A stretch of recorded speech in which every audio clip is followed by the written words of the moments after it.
यहाँ पर हम पौराणिक कहानियों का संग्रह और चरित्रों की जानकारियाँ लेकर समय समय पर प्रस्तुत होते रहते हैं। आज हम महादेव शिव से जुड़े ऐसे रहस्यों के विषय में बताएंगे जिनके बारे में आपने कभी नहीं सुना।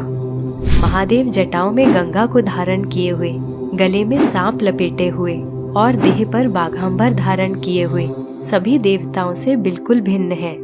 शिव जी ने अपने रूप के माध्यम से कुछ महत्वपूर्ण संदेश देने का प्रयास किया है। तो आइए जानते हैं आखिर शिव जी के ऐसे क्या रहस्य हैं जो संपूर्ण मानव जाति को कुछ न कुछ शिक्षा देते हैं। शिव जी की जटाएं। महादेव शिव को अंतरिक्ष का देवता कहा गया है। आकाश शिव जी की जटा स्वरूप है, इसलिए उन्हें व्योमकेश भी कहा जाता है। उनकी जटाएं पवन या वायु प्रवाह का प्रतिनिधित्व करती हैं। यही वायु सभी प्राणियों में सांस के रूप में उपस्थित है, अर्थात शिव सभी प्राणियों के प्रभु हैं। शिव की जटाओं में पवित्र गंगा। सनातन धर्म में गंगा नदी को सबसे पवित्र माना गया है। गंगा नदी शिव जी की जटाओं से बहती है। महादेव गंगा को पृथ्वी पर लाने के लिए उसे अपनी जटाओं में धारण करते हैं। शिव जी का गंगा को धारण करना यह दर्शाता है कि शिव न केवल संहार के प्रतीक हैं, अपितु पृथ्वी लोक में मानव जाति को पवित्रता, ज्ञान और शांति का भी संदेश देते हैं। मस्तक पर चंद्रमा। शिव जी के सिर पर विराजित अर्धचंद्र उनके मन को शांत रखते हैं और विषपान के कारण नीले हुए शिव जी के शरीर को शीतलता प्रदान करने के लिए चंद्रमा उनके मस्तक पर सुशोभित है।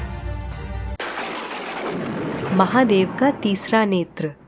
महादेव का तीसरा नेत्र उनके ललाट पर सुसज्जित है। ऐसा माना जाता है कि जब शिव जी बहुत क्रोधित होते हैं तब उनका तीसरा नेत्र खुल जाता है। यह तीसरा नेत्र ज्ञान का प्रतीक माना गया है। साथ ही यह संसार में वदी और अज्ञानता को समाप्त करने का भी प्रतीक है। आध्यात्मिक दृष्टि से देखा जाए तो शिव जी का तीसरा नेत्र भौतिक दृष्टि से परे संसार की ओर देखने का संदेश देता है। महादेव का यह नेत्र बोध कराता है कि व्यक्ति जीवन को वास्तविक दृष्टि से देखे। जीवन को केवल उस दृष्टि से नहीं देखना चाहिए जो जीवित रहने के लिए आवश्यक है, अपितु उस दृष्टि से देखना चाहिए जैसा यह वास्तव में है। शिव जी का यह नेत्र पांचों इंद्रियों से परे सत, रज और तम तीनों गुणों, भूत, वर्तमान, भविष्य तीनों कालों और स्वर्ग, पृथ्वी एवं पाताल तीनों लोकों का प्रतीक है। इसलिए शिव जी को त्रयंबक भी कहा जाता है। तीसरा नेत्र खुलने का अर्थ है जीवन को अधिक गहनता के साथ देखना, जीवन के उद्देश्य को समझना और जीवन को एक नई दृष्टि से देखना। संसार में प्रत्येक व्यक्ति को तीसरी आंख खोलने की अर्थात आध्यात्मिक ज्ञान अर्जित करने की आवश्यकता है, जिससे जीवन को सार्थक बनाया जा सके। महाकाल के कंठ में सर्प।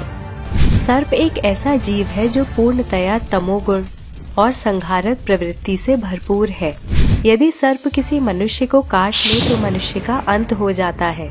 ऐसे भयानक जीव को शिव जी अपने कंठ में धारण किए हुए हैं। इसका अर्थ है कि महादेव ने तम अथवा अज्ञान या अंधकार को अपने नियंत्रण में किया हुआ है और सर्प जैसा हिंसक जीव भी उनके अधीन है। शिव का साथी नंदी। शिव जी का सबसे निकट का साथी नंदी ध्यान का प्रतीक है, जीवन के प्रति सजगता का प्रतीक है और जीवन के वास्तविक लक्ष्य को पाने के प्रति सक्रियता का प्रतीक है। नंदी का वास्तविक स्वभाव है ध्यान में मग्न रहना। उसमें किसी भी प्रकार की अपेक्षा या मोह या आसक्ति नहीं है। नंदी की प्रवृत्ति शांत है और वो संदेश देता है कि प्रत्येक मनुष्य को किसी भी प्रकार की आसक्ति को त्याग कर ध्यान में लीन रहना चाहिए और ईश्वर से जुड़ने का प्रयास करना चाहिए। तन पर वाघांबर। हमने शिव जी के रूप में उन्हें वाघांबर धारण किए हुए देखा है और इसका अर्थ यही निकालते हैं कि यह शिव जी की जीवन शैली का ही भाग है, परंतु इसका कारण हम में से बहुत से लोग नहीं जानते। वास्तव में बाघ को अहम और हिंसा से परिपूर्ण जीव माना गया है और इसकी चर्म को शिव जी अपने शरीर पर धारण करते हैं, जिसका अर्थ है कि महाकाल ने हिंसा और अहम को अपने नियंत्रण में किया हुआ है। शरीर पर भस्म। शिव जी से जुड़ी प्रत्येक बात संपूर्ण मानव जाति के लिए एक ज्ञान या संदेश है, जैसे उनके शरीर पर भस्म। इसका अर्थ है कि मनुष्य की देह का जब अंत हो जाता है तो अंत में केवल भस्म ही रह जाती है और शरीर इस संसार से अदृश्य हो जाता है। वेदों में भी यही बताया गया है कि रुद्र अग्नि का प्रतीक है और अग्नि का कार्य है सब कुछ भस्म करना। तो मित्रों, ये है शिव जी के कुछ ऐसे रहस्य जो हमें वास्तव में अपने जीवन से रूबरू होने का एक अवसर देते